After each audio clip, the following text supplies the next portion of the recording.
Okay. Good evening, good afternoon, wherever you find yourself in this weird, wild, wacky world of ours, and welcome to another exciting installment of Darkness in Dublin. Edgar Taft sits behind his desk. It is exactly 1200 hours, 37 minutes, 23, no 24, no 25 seconds.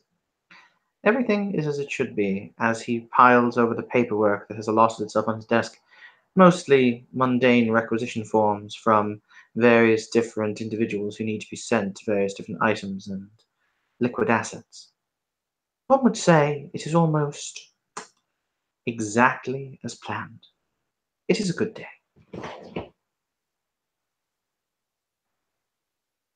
It is a good day.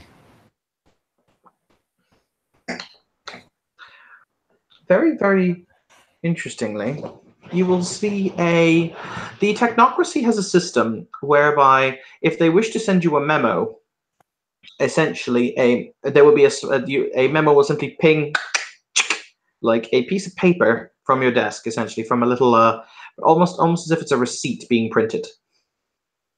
So a little ching, ching, as a receipt will pop from his desk. He will make sure to finish the either the sentence or the word he is currently writing on whatever form he is currently writing. Set his pen down in the precise spot that it should be, which is directly in front of him in its little holder, capping it, and then reach with his left hand and grab it and look at it with his full attention. Okay. It will say, this is not formatted in the way that an ordinary memo would be formatted as such. It is much more informal, and it does not have any of the proper verification codes or sigilé identification on it. But it will say, Mr. Taft, in approximately 3 minutes from now, the door is going to open. Two individuals will step inside, and they will say that you have been asked to a meeting with you have been asked to attend a meeting with the overseer Cipher 9. It is of imperative importance that you agree to that you immediately leave to go that you immediately leave to attend this meeting. Take any items of personal value with you and await further instructions. The only thing that is of interest to you is it includes a how to phrase it. It includes a sequence of numbers at the very bottom of the printed receipt that would be significant to Mr. Taft, mostly because, well, you look down and you're like, what are these odd sequence of numbers? It's very odd. However, as Mr. Taft looks at them, he'll realize that 16-digit sequence of numbers. Mr. Taft deals with numbers all day, every day, so he has a unique sense for them. He remembers numbers; they're important. That was the first sequence, 16 sequence. His first credit card numbers are displayed on the bottom of that. He got his first credit card when he was probably 17, 18, or maybe in college. Yeah, it sounds about right. No one would really know it, but yet it is right there at the bottom of the the printed memo. This does seem as odd. Before he makes to follow the request, because this is a appropriate channel for memos and whatnot, he's going to wipe off his glasses and re-examine it. And quite simply, what he's doing is he's trying to see if there is any tomfoolery about it in the subdimensional spectrum for what he has been learned to recognize. Okay. I believe that would just be a Arte roll to examine it with his prime sight, if I remember correctly. That is entirely fine. Okay, he is at Arte 3. And this is a level 1, so this should be diff 4, I believe. Yep. And he gets 1 success. That's all you need. There is nothing hinky that appears on it under prime sight whatsoever. It appears to be a normal piece of paper. Okay. With that in mind, he will just make a quick examination of his items and putting them in his briefcase, i.e. his regular requisition forms, his money, his business card holder, and he will also make sure he has his pocket watch and his silver dollar in his pocket. And until someone may or may not arrive, he is going to continue working on paperwork because he might be able to finish up this last sheet before they get here, if someone indeed gets here. Exactly 3 minutes to the second later, Come in. two gentlemen dressed in black suits step into the room, and one of them will say, "Good afternoon, Mr. Taft. Overseer Cipher 9 would like to see you, please." I was expecting this. The eyebrow goes up. You did send me a memo for this, correct? No, sir. Then I assume the overseer sent me the memo. He may have done so. We haven't been given that information. I have my things ready to see him, but I do have a brief question if you do not mind me asking as we are walking. By all means. Has the overseer been lax in his formatting lately? No, And sir. he's going to, The overseer is always very precise. well, as they're walking, he's actually going to hand the individual the memo. This arrived on my desk just a few moments ago. Okay. As the individual looks at you, he'll say, "I don't understand, sir," and he'll hand it back to you. And you'll see the fact the paper is entirely blank. Uh, this is very odd. I will have to ask the overseer about this. I'm sure. As I said, if you would care to come with us, sir. Oh, no, no trouble at all. Yes, I have everything. And he will pick up his briefcase and begin walking. The only thing he would have grabbed on the way out is he has a little collection of teas and whiskeys, and he would pick up the small bags of tea and drop them in his pocket because he does enjoy his Earl Grey. That is entirely fair. The corridor reverberates with your footsteps as you march down the polished stone of the corridor. The two individuals walk ever so slightly behind you. They are not very chit-chatty. So if you wish to strike a conversation with them, they will answer questions, but they will not seem to be interested in the continued conversation or verve thereof. No, he will make pleasant small talk, asking them how their various endeavors are going. Do they need any advice about which forms to fill out for various things of that nature? Okay. You'll be brought into a large circular room, a large circular waiting room that on one end, one cusp of the circle has a black and red door that's split right down the middle. Half is black, half is red. There is a white couch, a white table, and a white receptionist desk, behind which there's a rather attractive blonde woman who is sitting there wearing formal kind of, who's sitting there wearing a white pantsuit with a red pen in her left breast pocket. And she Does will she not. have a name tag? She does not have a name tag. Good to know. She will look to the guards, she'll point to the door and she'll say, "The overseer will speak to you briefly. Please go inside." Of Then she course. would look. No. She will look at. Then she'll look at Mr. Taft and she'll say, "Mr. Taft, the overseer will see you Will see you in a few moments. Would you care to take a seat, sir?" Oh, please. Wonderful. And he will proceed to sit down with his briefcase on his lap and wait patiently. Okay. She will stand up and she'll say, "May I offer you refreshment, Mr. Taft?" Um, am I considered to be on working hours, or is this considered to be refreshment for leisure? "I think we would consider this to be working hours, Mr. Taft." Then I will simply take some unsweetened mint tea. As you say. She will walk out of the room. A few moments later, as you look down, the coffee table in front of you is simple white. You assume it's made of some kind of plastic alloy, or maybe a metal alloy. But as you look down, you will see that when you look down a second time, there's a bright red envelope sitting on the table. That is odd. Is there any writing on it? It says Mr. Taft. Um, he will put it into his briefcase to examine later. He doesn't want to be in the middle of something when the overseer calls him. Okay. As you pick it up, The outer, how to phrase, the envelope itself will fall away, almost as if it turns to dust. But before it hits the ground, the dust will essentially, as it touches the ground, the dust itself will cease to be. It'll be like as if it atomizes out of existence. And you will be holding in your hand another piece of paper. It is very vehement that they want you to read this. Apparently so. Adjusting his glasses, he will look at it. His prime sight is still there. Okay. You saw the magical effect that transported the paper. You saw the magical effect that destroyed the outer casing of the paper, Hmm. or the scientific effect. It will say, Mr. Taft, it is of vital importance that you get up, walk out the door, make two left-hand turns, and continue on straight until you reach section 3737B. I do not have to stress this, or I cannot stress this enough. Your life is in danger. In order to provide some proof of the genuine nature of my statements, I enclose a certain code that only you will be able to understand.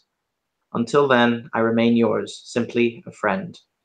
And under the friend, it has written the. Let's go with the phone number for your first girlfriend. Oh, geez. Okay. Um, he is the receptionist at the desk, or is she still gone? She's still gone to make tea. He will take out he'll take out his business card. He will write on it, "Forgot something in my office," and then will be running to the restroom. Then I shall return, and then put it on the receptionist desk and follow the instructions with a full intention of going back to his office to grab one more thing as well. Okay. What do you go back to reclaim from your office? Uh, he goes back into his office, and this is not something he would normally have on him. He is going to rifle around in his desk briefly for the forms for, God, how would I say this? It's effectively the clemency form for delaying an overseer's request. That is entirely valid. All right. So you will then wend and twist your way through the technocratic construct until you find your way to the section mentioned in the letter. Yes. It is a janitorial closet. He will kind of look oddly at it and double check the numbers. He knows he's right, but he's still going to double check it. Mhm. Yeah, this is the right place. This is very odd. And he's going to knock on the office. The door will creak open. Hello? I received your message. Ah, yes. Please come in, Mr. Actually, no, I'll try and do a voice. Ah, yes. Please come in, Mr. Taft. He will enter the room. Boop. You will Now, see this. Oh, sorry. You will see this figure is standing in the room, facing away from you. When he will turn very gracefully, you will see the what you see. uh, this is not protocol whatsoever. What is the meaning of this? I apologize, Mr. Taft. However, it was felt necessary that your state of play to be examined.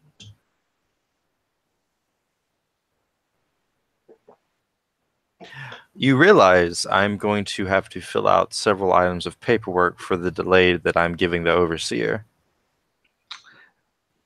Mr. Taft, if you entered that office, there would be no need for you to fill out any paperwork.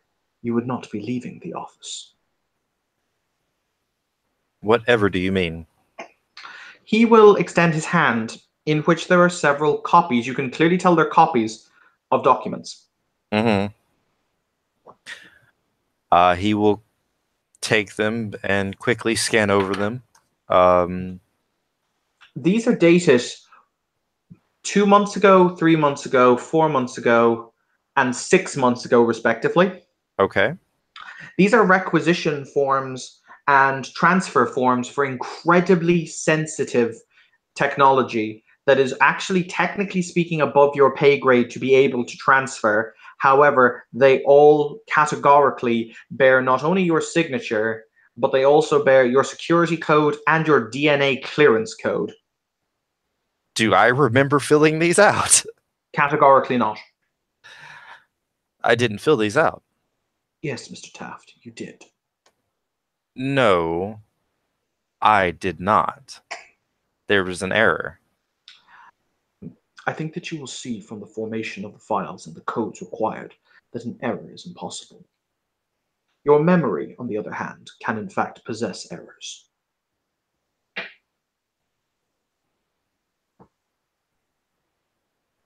He's just going to kind of offhandedly laugh. Yes, like, of course, I went to room 101 like one of the deviants.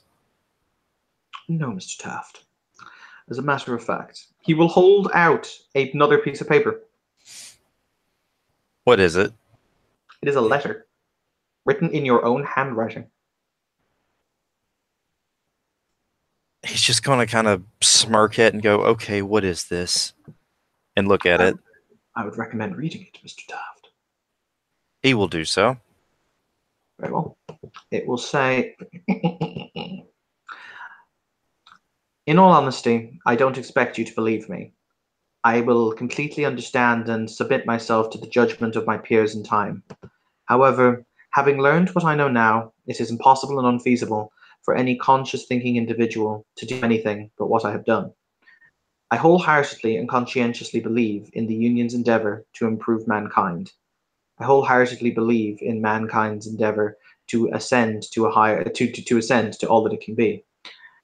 I have always been a man of numbers, and I have always been a man who believes in bureaucracy, the nature of self through the governance, the nature of self through the governance of law and the governance of enlightened thinking.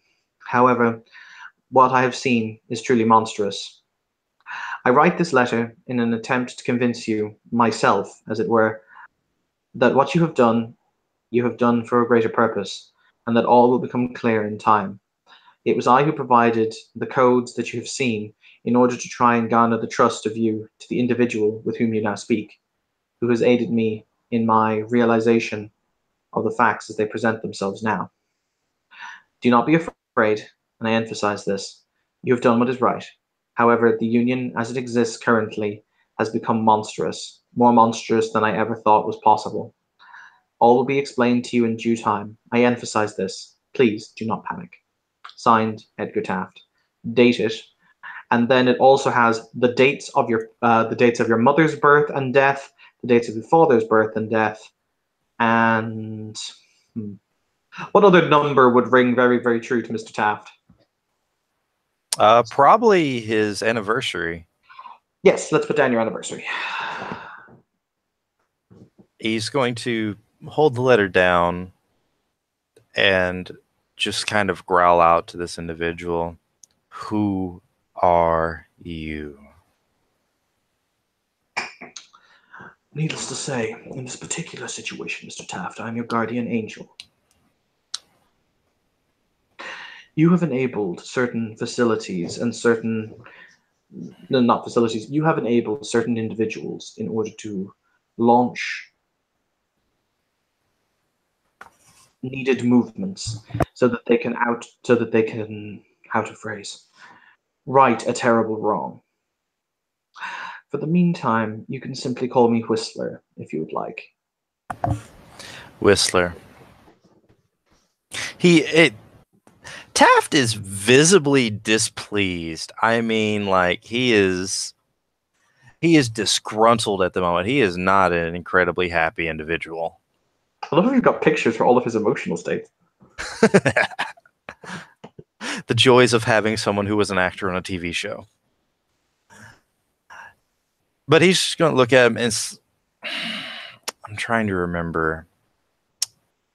You know what? He can probably tell this. He is going to take out his silver dollar he keeps in his pocket, and he's going to toss it up in front of his face and let it come back down. And the time he does that, he's going to activate his entropy sight to see if there is some kind of faded link between the two of them. Okay, by all means.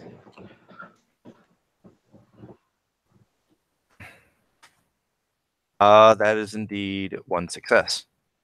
Okay. Oh, I'm Uh, sorry. That's a failure. My apologies, because it was diff 4, not diff 3.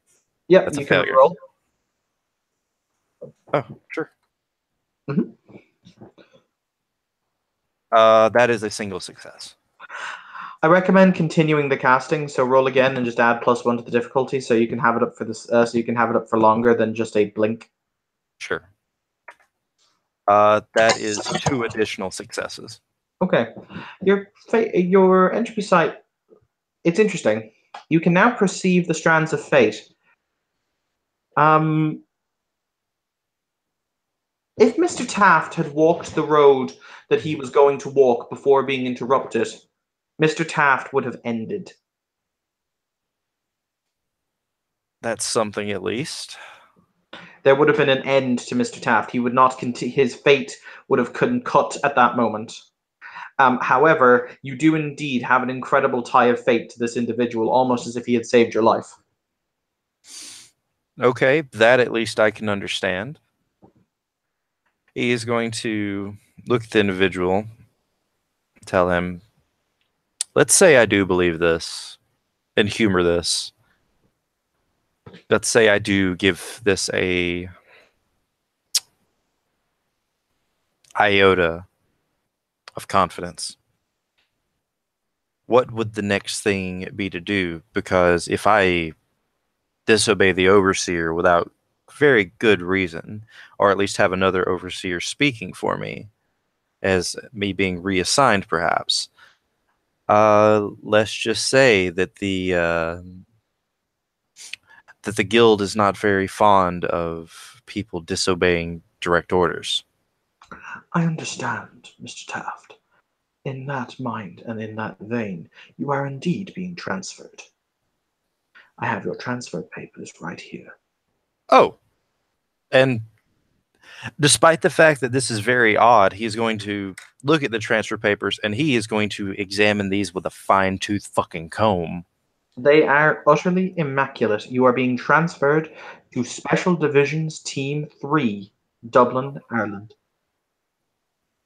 Oh, well, why didn't you just say so that I had been transferred? And his expression now is completely different. He doesn't have an annoyance for this individual. He's basically writing this off like he was part of a special project and they had to remove the information because if he did not, it would potentially damage him. Allow me to present to you a possibility or causality. When you arrive in Dublin, he will remove a business card from his pocket and he will say, actually, no, he will remove an address from his pocket and he will say, speak to an individual by the name of Eliza Hoth. She is a member of the what was once Electrodyne Engineers.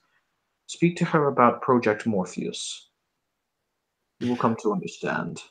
Can I make an intelligence union lord check for that name? Because as a player, I am not familiar. Yes, you can. And you can do it for a very specific reason. It'll be difficulty 5 for you in particular. Intelligence, Union Lore. That is a single success. Okay, Project Morpheus, Project Morpheus. Holy hell, yes. You've got no idea what Project Morpheus is. Oh, I'm sorry. I have a one more die. My apologies. Give me one Oh, second. roll your thing. That's 2 successes then. Okay. You've got no idea what Project Morpheus is. However, and this is incredible, currently the Union has invested 17% of its overall resources to Project Morpheus. That's a bug eye right there. That's a bug eye. Mhm. And what are with the electric engineers? The Society of Ether. Thank you. Wait, They were originally called the Electrodyne Engineers. wait. Like he's okay. So the bug eye is really happening now. So this is transferring me to work under a superstitionist. No, this is transferring you to work with your fellow enlightened technocrats. She merely possesses information that I am incapable of giving you at this moment in time. Though I would advise you, he will tap one of the forms he gave you. This is requisition form 3732A. You might want to write that down. Yeah, sure. Give me a second.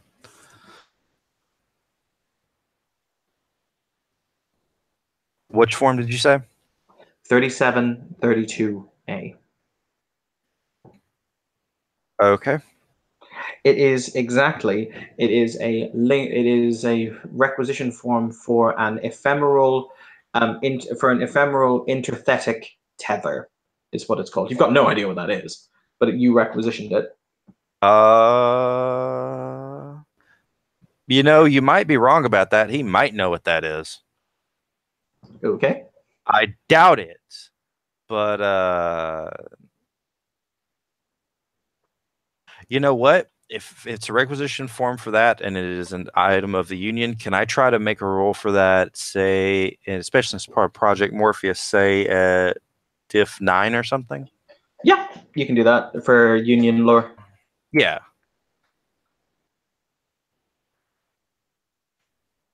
Congratulations, I have a success. A success. A single. It's some project of the Void Engineers that was subsumed by Project Morpheus. It was something to do with the Void Engineer project that Project Morpheus took over. I'm not Okay. exactly sure more. Okay. Gotcha. Well, all right then. So I have one very important question then, Whistler. Is there an access door that will grant me to the local union office there, or am I taking mundane means and getting out of here? I will be seeing to your extrication. Well, then lead the way. I don't want to keep them waiting. I will also point out that this project is to be considered, or rather, your project group answers to no one directly in the city proper, and the reality deviants in the city are not to be considered your immediate enemies for the time being. It's all in the paperwork. I will examine it and make my reports as necessary. Of this, I have no doubt. He Uh, will put and a, he will put a hand on your shoulder. mhm. You still can't see the face. You kind of get the distinction that he's using some kind of cloaking to hide the face. Yeah, I can completely understand that. Odds And are this he'll person outranks me. and he'll say, "The Union is sick. Totalitarianism and the beliefs in the correctness of our goal has poisoned us to the true reality. I hope in time that you will come to see that once again, Mr. Taft." Well, all I can do is do what I swore to do. Of this I have no doubt. Very well. You will be interphasically shifted in three, two, one. You feel like you're falling for about 5 seconds, like a lurch, Mm-hmm. like the gravity goes out from underneath you. Mm-hmm. Uh, Before you are stood standing in a in a public bathroom in a men's cubicle.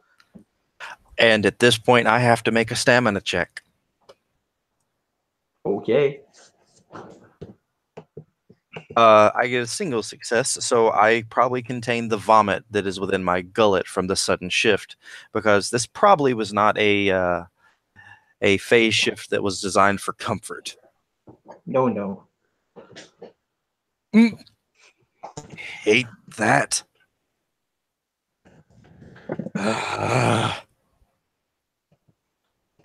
So take a moment and grab a leaf of the toilet paper, wipe his mouth, go over to the sink and wash his face off and make sure his hair is in order. All right. You will notice that on the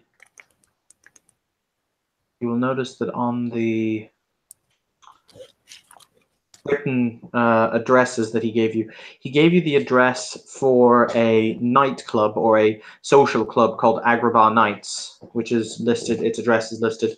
He also gave you contacts details for the woman Eliza Hoff that he spoke of. Okay. Um, Before he gets going anywhere, he's going to do something very important, and he is going to set his watch correctly for the current time. Very well then.